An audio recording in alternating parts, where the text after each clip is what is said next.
ಶಹಪುರ ಬಸವೇಶ್ವರ ವೃತ್ತದಲ್ಲಿ ಅಮಿತ್ ಶಾ ವಿರುದ್ಧ ಪ್ರತಿಭಟನೆ. ಶಹಪುರ ತಾಲೂಕಿನ ಸಕಲ ಸಮಾಜ ಹಾಗೂ ವಿವಿಧ ಸಂಘಟನೆಗಳ ಸಹಕಾರದೊಂದಿಗೆ ಸಂಸತ್ತಿನಲ್ಲಿ ಅಮಿತ್ ಶಾ ಹೇಳಿಕೆ ಖಂಡಿಸಿ ಶಹಪುರ ಬಂದ್ ಮಾಡಲಾಯಿತು. ವರದಿಗಾರ ಚಂದ್ರಕಾಂತ್ ಹಲಗಿ.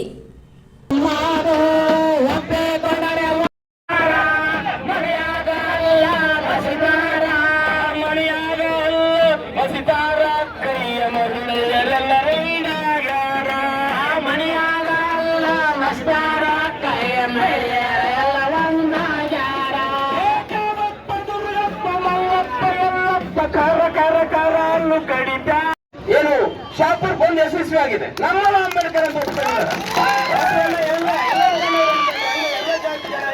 ಅಂಬೇಡ್ಕರ್ ನನ್ನವರ ಒಪ್ಕೊಂಡಿದ್ದಾರೆ, ಒಪ್ಕೊಳ್ಳಬೇಕು.